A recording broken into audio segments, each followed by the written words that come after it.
Siirrytään Golf Centeriin tekemään putterifittausta. Eli toisaalta tutkitaan sun vanha putteri, ja ideana on se, että sä tulet puttaamaan ton aluslevyn alla olevan pisteen päältä, eli ton päältä, 7 puttia omalla putterilla.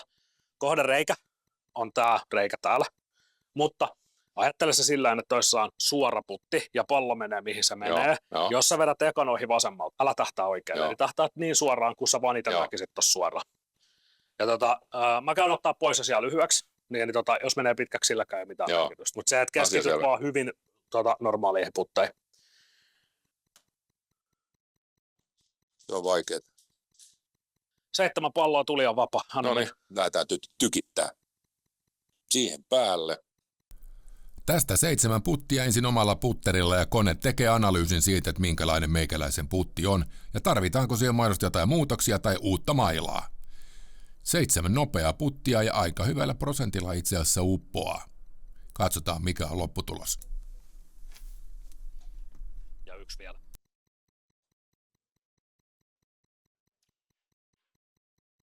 Yes, hyvä.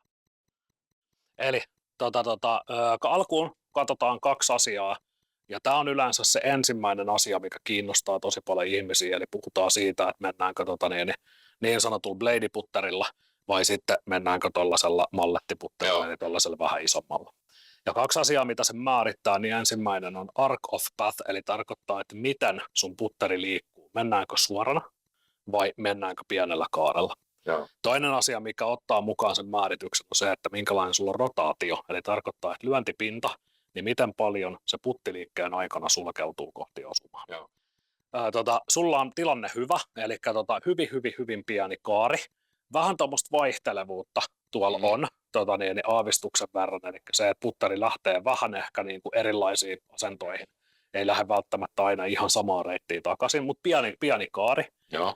Ja rotaatio on hyvin maltillista, eli tarkoittaa sitä, että sulle oikeanlainen putteri on malletti. Eli tarkoittaa, että tämmöinen iso. No nyt tällä putterilla kokonaiskeskiarvolla pallo lähti tasan 0-0, eli lähti täysin suoraan. Eli mitä ongelmaa, sä sait pallon lähteä just tasan kohteeseen. Ja minkä takia, niin suhteessa sun mailan rataan, joka näyttäisi tällä hetkellä olevan semmoinen, että sä yrität pelaa drawta putterilla, niin ihan kuin siellä olisi pieni draw, niin sun lapa sulkeutuu. Täällä näkee paljon sinistä, jolloin se tarkoittaa sitä, että koko aika sulla menee lapa suljettuna. Ja jos sun lapa on koko aika suljettuna, jos sä meet näin, niin millä sä pystyt sitä kompensoimaan vähän työntämällä tuohon toiseen, eli periaatteessa ne draw-suuntaan, koska puttihan on hauska liike, se on täynnä kompensointia. Ja yhä edelleenkin sun nykyinen putteri on sellainen, että missä menee kärkipainosuositus oikeaan rataan, eli tarkoittaa tässä vaiheessa sitä, että se kärkipaino, mitä sulla tarvitaan, niin sulla tarvitaan olla vähän kärkipainoa. Sillä ei ole merkitys tässä vaiheessa, tämä on noin 40 luokkaa toi putteri, eli sanotaan, että sä oot pelannut ihan täysin oikeanlaiselle, eli se havainto, minkä sä oot tehnyt itse vaihtaa Anserista pois tähän, niin on ollut ihan täysin oikea, eli tää on ollut sulle parempi. Joo. Varsinkin ehkä sillä periaatteella, että kun se pallo lähtee tuossa, se lähtee oikeaan suuntaan, eli se on tosi hyvä tuossa. Niin mitä ongelmaa sinänsä kärkipainovaihtoehtoja.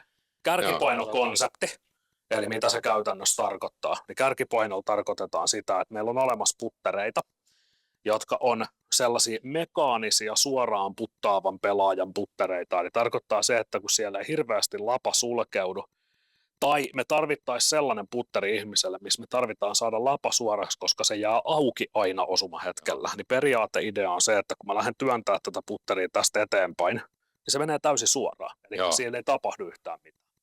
Nyt sulla tulee sulkeutumiskulmaa, eli periaatteessa sun putteri, kun se lähtee sulkeutumaan, niin me tarvitaan siihen jotain, mikä estää sitä sulkeutumista, eli lapa lähtee kippaamaan vähän auki, samalla kun mä työnnän sitä eteenpäin. Eli periaatteessa tämä on nyt sulla on pieni sulkeutumiskulma, niin tämä on täysin oikein. Joo. No.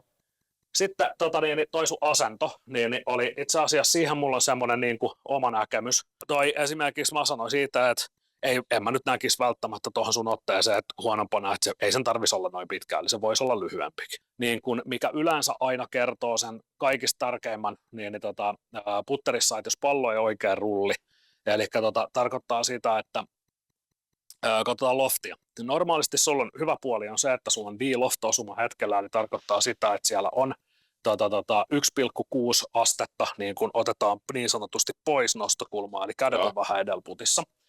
Ja laukaisukulma on noin 1,8, eli tarkoittaa sitä, että Suomen olosuhteissa, jossa pelaat ainoastaan minttikuntoista kenttää, eli ihan mestaruuskisatasosta kenttää koko aika, niin ei sinänsä ole mitään sen ihmeempää seliteltävää. Eli tämä haluttaisiin kuitenkin Suomessa tuo laukaisukulmat, eli se niin kuin oletettu laukaisukulma saa nyt jonnekin 2 ja 3 asteen väliin. Riippuu kentästä. Joo. Jos sä heti sanot, että sä pelaat sellaisella kentällä, missä pidetään greenit tosi pitkänä ja pallo joutuu niin kuin lyömään, ei puttaamaan, eli siellä selkeästi on niin hitaat greenit, se voisi olla silloin aina aavistuksen verran isompi, eli tarkoittaa, että nurme on enemmän. Ja sitten taas, jos pelataan niin kuin koko aika tosi minttikuntoista parkettia, niin kuin kisaviritystä, niin sitten tietysti vähän vähemmän riittää. Joo, mä oon itse asiassa tehnyt vahingosta mitään oikein varmaan, koska mä oon tehnyt silleen monesti, kun on ollut hitaat greenit, niin mä siirrän palloa vähän eteen. Ja se on yksi tapa siihen, että totta kai putterin loftiin me voidaan kajota, eli voihan putterin loftia muuttaa, se ei ole ongelma. Mutta niin toi on sellainen, että normaalisti hitaammilla greeneillä, että jos sä saat laukaisukulman hivenen ylöspäin. Nythän ongelma tulee tosi monesti siinä, että kun mä sanon sulle, että siirrä palloa puolipalloa, niin sä siirrät palloa 10 senttiä. Eli se, että sitä on vaikea aina tähdätä, että miten paljon sä sitä palloa siirrät. Mutta toi on hyvä havainto, koska silloin se periaatteessa nousee paremmin sen nurmen päälle ja se rullaa nurmen päälle paremmin.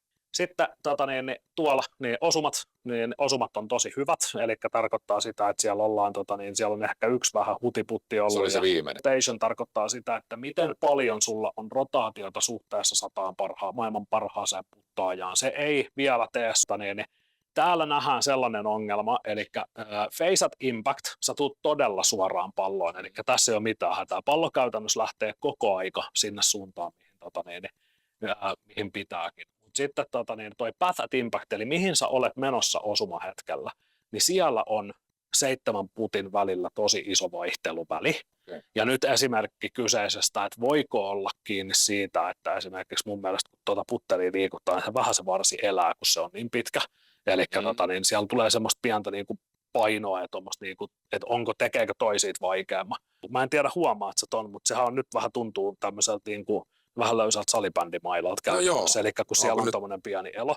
Ja jos mä laitan, mä voin laittaa, siellä on, mutta se on ton putterin käytettynä ton putterin ongelma. Ja ideana tuossa on se, että mä voin toki laittaa sitä tietysti tässä vaiheessa, mä voisinkin laittaa sitä lyhyemmäksi, eli se ei mun mielestä olisi yhtään huonoa esimerkiksi raapasta tätä pikkasesta mittaa sieltä pois, ihan sen takia, että sä et ottaisi sieltä gripin alhaalta kiinni. Ja sitten toisaalta se toinen asia olisi se, että jos sä pystyt, niin kokeilla vielä tuosta jotain muuta vaihtoehtoa. Joo. Eli mä otin sieltä pikkasen pois, sä voit kokeilla nyt, niin sehän on tuntuukin jo pikkasen fiksummalta varmaankin.